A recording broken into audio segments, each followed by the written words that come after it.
안녕하세요. 정성으로 인도한 사람들 셀파 김혜성입니다. 이번 시간에는 전산세무 2급 합격 10일 전략을 설명해 드려보도록 하겠습니다. 자, 일단 시작하기 전에 최신 기출문제 110회부터 126회 정도까지를 출력물을 준비를 해주시면 좋을 것 같고요. 그 다음에 저희 카페에 백데이터 묶음하고 기출문제 다운로드 있거든요. 저희 카페에 가보시면 저희 카페에 백데이터 기출문제 이렇게 있어요. 그러면 여기에 지금 현재 세무 2급은 123회까지만 묶여 있거든요. 그래서 123회까지를 일단 백데이터 묶음 들어가 보시면 여기서 백데이터 다운로드 가능하시고 그 다음에 시험지 답안지도 다운로드 가능하세요. 그리고 설치 방법들 설명되어 있으니까 꼭 여기 있는 거 확인을 해주시면 좋을 것 같고요. 자, 그 다음에 제가 이거 영상 업로드함과 동시에 이제 우리 여기 요약 정리를 가보시면 요약 정리에 아직은 없지만 여기에 이렇게 전산회계 1급 디데이 10처럼 전산세무 2급 127에 디데이 10 해서 글이 하나 올라갈 거예요. 거기에 여러분들 지금 제가 여기에 설명드리는 자료가 PDF로 다 올라갈 거거든요. PDF를 다운로드를 조금 해 주시고 다운로드를 하셔서 여기서 긁어서 쓰시면 돼요. 자료 위치. 긁어서 우리 인터넷 창에다가 붙여넣기 하시면 해당 영상을 바로바로 보실 수 있게끔 이렇게 자료 위치를 다 설정을 해 드렸으니까 이 부분을 참고하셔서 영상을 바로바로 확인을 해 주시면 좋을 것 같아요.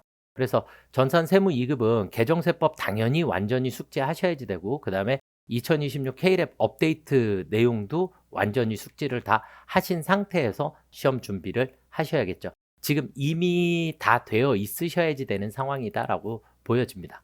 그래도 한 번 더 체크를 해주시면 좋을 것 같고요. 자, 디데이 10일서부터 한번 설명을 드려보도록 하겠습니다. 디데이 10일인데요. 10일, 9일 이렇게 써놨는데 주말 활용하시는 거를 조금 추천드릴게요. 왜냐면 첫 번째는 재무회계 요약정리, 그 다음에 원가회계 요약정리, 그 다음 부가세 부속서류 요약정리, 그 다음 연말정산 요약정리 이렇게 4개의 영상은 여러분들이 반드시 보시고 정리를 노트에 하나씩 다 기록을 하셔야 합니다.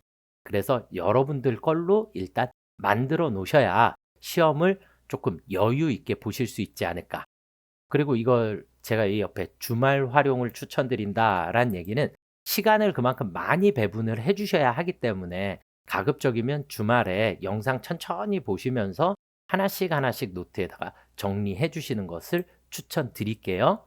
아시겠죠? 그리고 꼭 10일, 9일이 아니라 요 날짜를 미리 중간에다가 활용을 해 주시면 되겠고 나머지 일자 거를 먼저 공부를 하셔도 됩니다. 이 요약 정리를 주말에 하신다라고 가정을 하게 되면 첫 번째 날에 먼저 일반 전표를 준비를 해 주셔도 되겠죠. 그렇죠? 그래서 126회서부터 116회까지 한 11회분 정도의 일반 전표 문제들을 회차별로 문제를 풀으시면서 일반 전표는 여러분들이 당연히 다 맞추셔야지 되는데 세무 2급의 일반 전표가 솔직히 조금 어렵습니다. 그래서 어려운 부분들을 체크를 잘 하셔서 이 일반 전표 문제풀이 하실 때는 오답 노트를 꼭 작성해 주셔야 합니다. 그래서 오답 노트를 체크를 꼭 해주시고 내가 어떤 문제를 틀렸었는지를 잘 체크를 해주시면 좋을 것 같아요. 그 다음 날이 되면 메인 매출 전표를 입력을 하실 거예요. 또 메인 매출 전표도 메인 매출 전표는 솔직히 다 맞추셔야지 되는 문제예요. 그래서 메인 매출 전표에 증빙에 따른 유형 선택해 주시고 요즘 계속 세금 계산서랑 신용카드가 같이 출제되는 문제가 많기 때문에 질문도 엄청 많이 올라와요. 세금 계산서 있는데 카드로 결제하면 선생님 카과로 쓰면 안 될까요? 안 됩니다.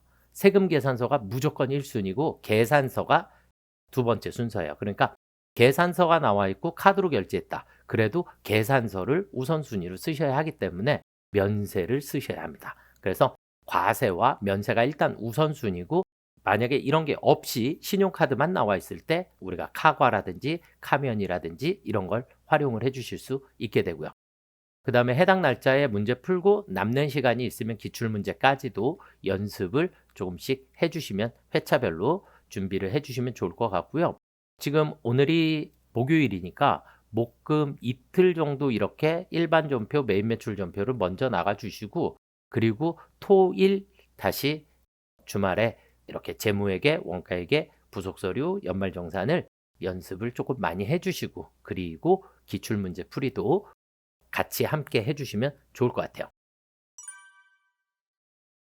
그리고 나서 시험주가 되면 부가세 부속서류 다시 처음서부터 끝까지를 정리를 하셔야 하기 때문에 기출 126회서부터 116회까지 정리를 해주시고, 여기에서도 개정세법이 반영이 되는 문제들이 간혹 있을 수 있어요. 그래서 24년도 문제라든지 25년도의 문제는 세법에 유의해서, 대표적인 게 전자신고죠. 전자신고 5,000원으로 변경되었으니까 이 부분들을 여러분들이 체크를 조금 해 주시면 좋을 것 같아요. 그리고 기출문제 풀이를 해 주시면 되겠고요.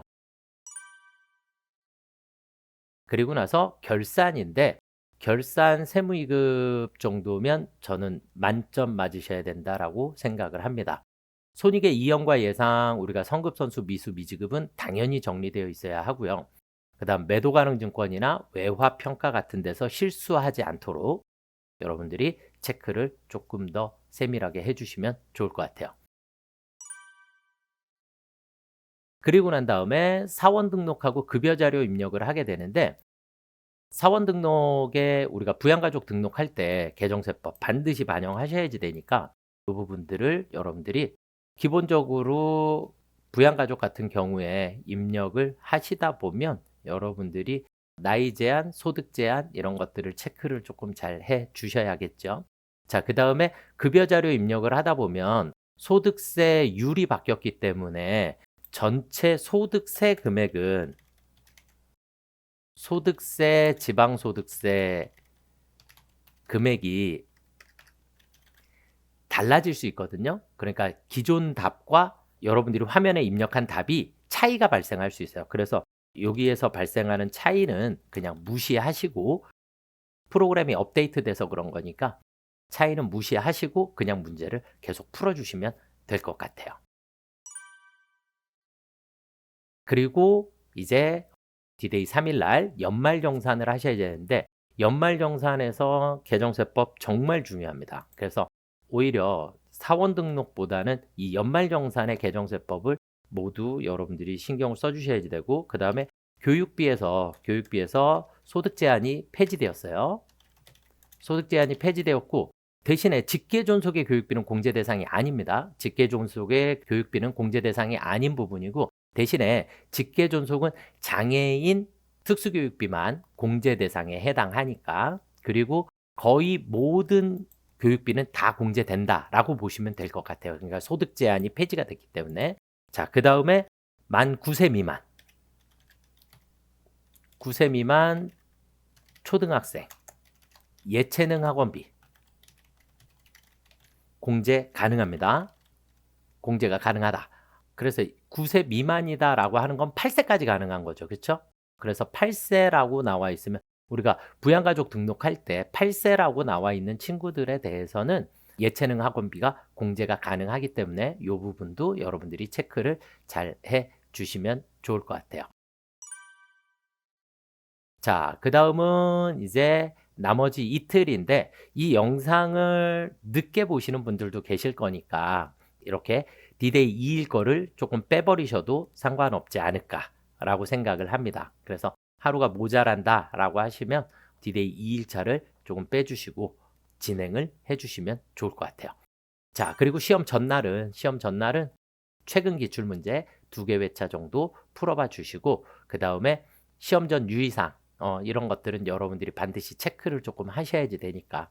그리고 컨디션 관리하셔야 합니다. 시험 보시기 전날은 밤 늦게까지 공부하지 않으셔도 되고, 미리 공부 끝내 놓으시고 한 10시나 11시쯤 미리 주무세요. 미리 주무시고 다음날 아침 조금 일찍 일어나서 다시 한번 요약 정리 같은 것들을 한번 쭉 체크해 보시는, 그리고 꼭 자신감 가지고 시험장에 30분 전에 도착하셔서 PC 점검까지 모두 끝내주시면 좋을 것 같아요.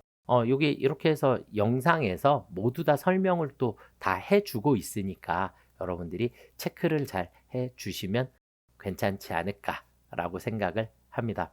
중간중간에 여러분들 이렇게 요약 정리되어 있는 부분들을 계속 활용을 조금 많이 해 주셨으면 좋겠고, 이번 127회는 제가 생각할 때 부가세 부속서류에서 일반적으로 부가세 신고서, 그 다음에 전자신고는 당연히 나오는 거고, 제가 이번에 예상하는 건 의제나 대손이나 혹은 불공이 나오지 않을까.